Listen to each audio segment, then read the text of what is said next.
Welcome to the Teachers Lounge podcast. We created this space to invite you, the listener, to a candid conversation with today's teachers. In these conversations, we talk about their challenges, their hardships, what makes them excited to come into work every single day, and the things that they fear. The intention is to give you the opportunity to really understand what's going on in the work of shaping the future. Because the world of tomorrow is in the classroom today. Welcome to the Teachers Lounge.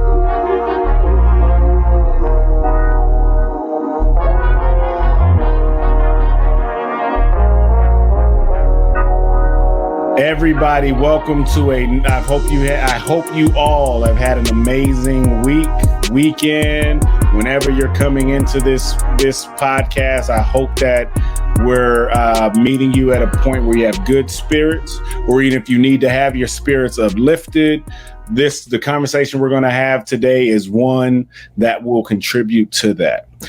For those of you who know me or don't know me, for those of you who are new to the podcast, my name is Lloyd Hopkins. I'm the executive director and founder of $1 Million Teacher Project. And this is the Teachers Lounge. Today, we want to entertain, inspire, and engage you as you join in our mission to develop solutions so Arizona schools can better attain and attract good teachers. The entire work of $1 Million Teacher Project revolves around how do we elevate the teaching profession? How do we increase how teachers are recognized? How do we drive more support into the classroom? And how do we create innovative ways to impact teacher compensation? This Teachers Lounge podcast was developed as another way to involve the community into this conversation and to hopefully expose you to some of the opportunities that are there, some of the challenges teachers face, but more importantly, shine a light on some of the amazing individuals doing the work. These are the people that we entrust our kids with every single day.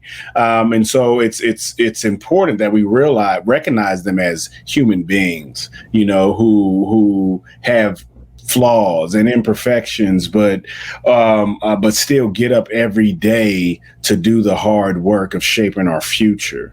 So it's always exciting for me to celebrate another teacher. I'm a teacher fan. I started this work because I wholeheartedly believe in the fact that if we want to have healthy communities, it starts with healthy schools. If we want to have healthy schools, that starts with a healthy teaching profession. We cannot have classrooms that create happy, healthy, whole students without having classrooms and school environments that also create happy, healthy, whole teachers. So that's what we stand for. That's my story, and I'm sticking to it. Today, we have a fantastic opportunity to talk with a teacher who I've known since her start in the profession. I like to feel some of our work has helped her journey into the teaching profession and help give her some unique tips, tools, and insights that maybe she wouldn't have otherwise had if she wouldn't have been a part of the work of $1 Million Teacher Project. This teacher was actually my very first intern.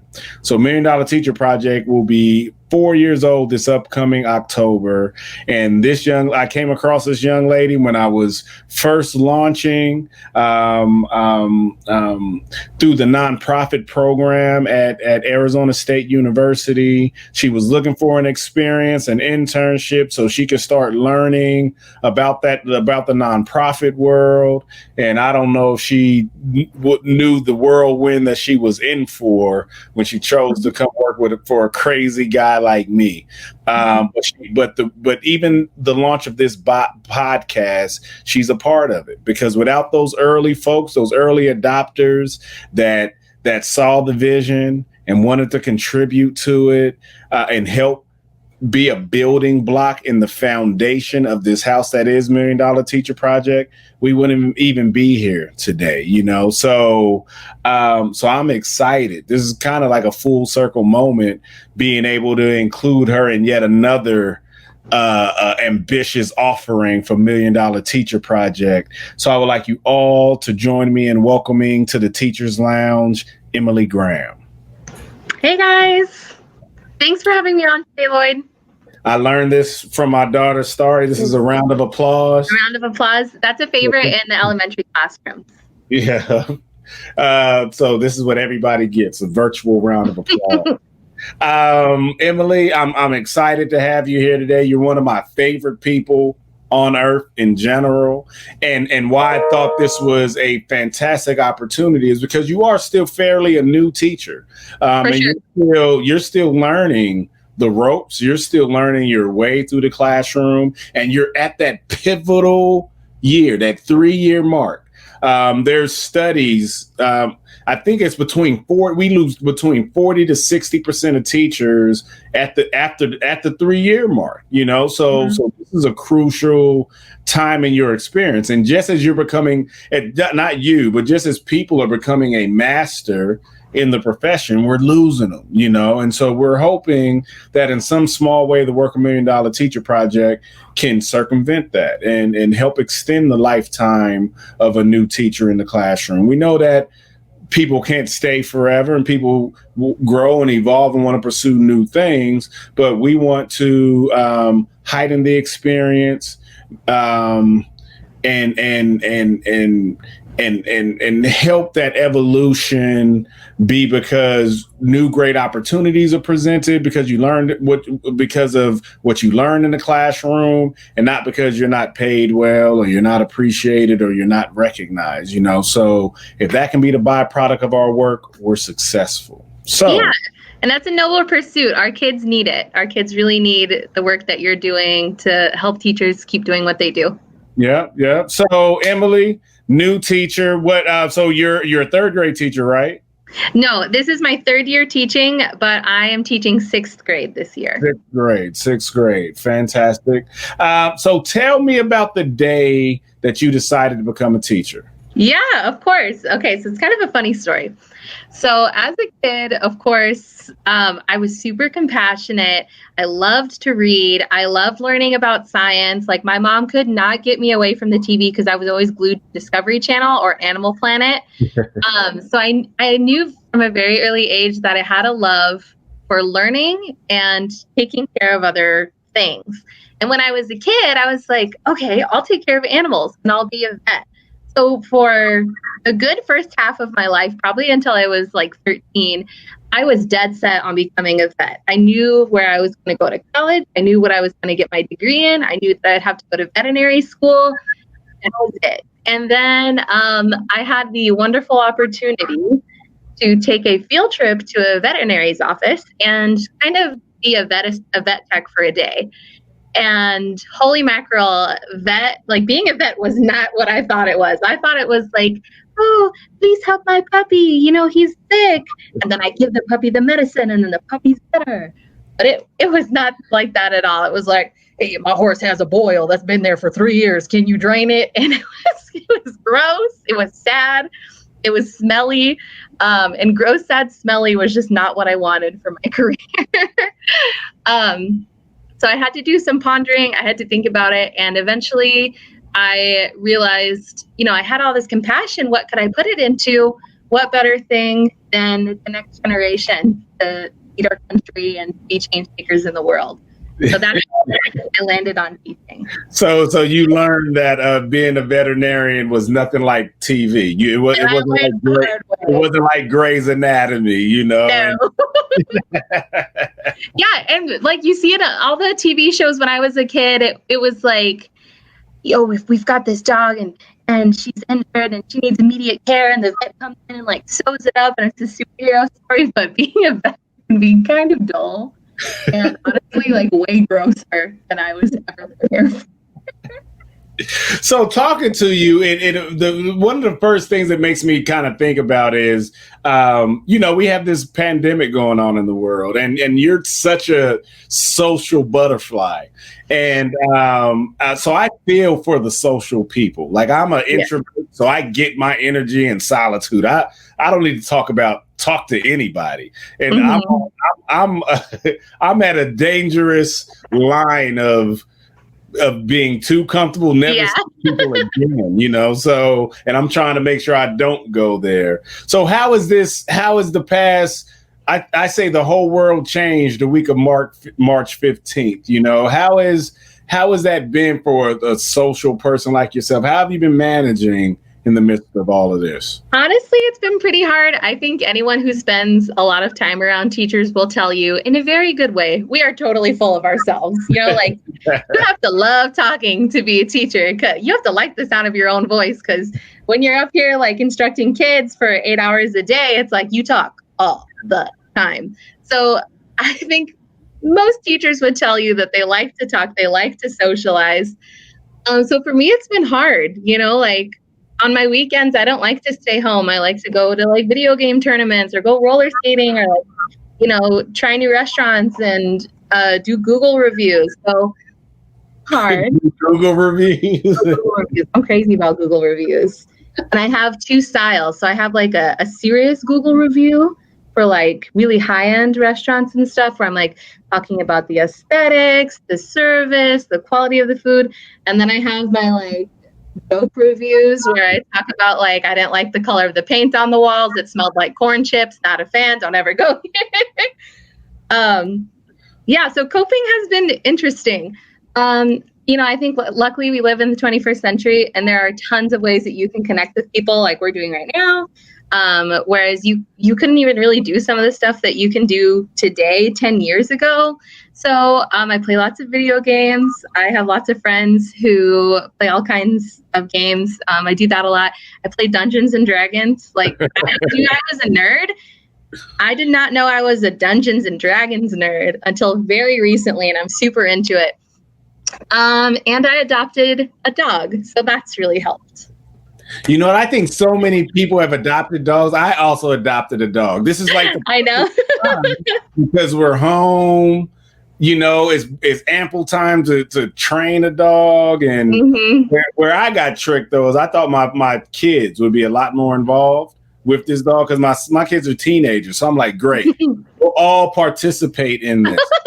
It still falls on me. Like I'm here at the office. I have the dog here chewing up the rug, and I'm trying to interview people. So it's my family bamboozled me. So how are you practicing self-care? Because I think there's no pandemic playbook, right? Like this is something we've never lived through. The last pandemic was 100 years ago, right? And I would think they would leave us some instructions on this, but they didn't. So how do you practice self-care? I really try to lean into the things that I love doing that are also self-care. So I love to cook. I love to bake. I love to like try new recipes. So I've been doing a lot of that. Like this morning I made like an egg casserole, and kind of therapeutic for me. It's like, I also really enjoy making food for other people. So, having my family members in the house to cook for feels really good, because, maybe I can't go out and enjoy a meal with them, but there's something special about buying the ingredients, adjusting the recipe, making it just the way your family will like it, and sharing a meal with them that way. So that's one really big way. One thing I found really hard is I love lifting weights, and it's like I can't go to the gym or go to a trainer and do that anymore. And I know some places are open and some trainers are offering sessions. I just don't feel like it's safe yet though. So I took up running.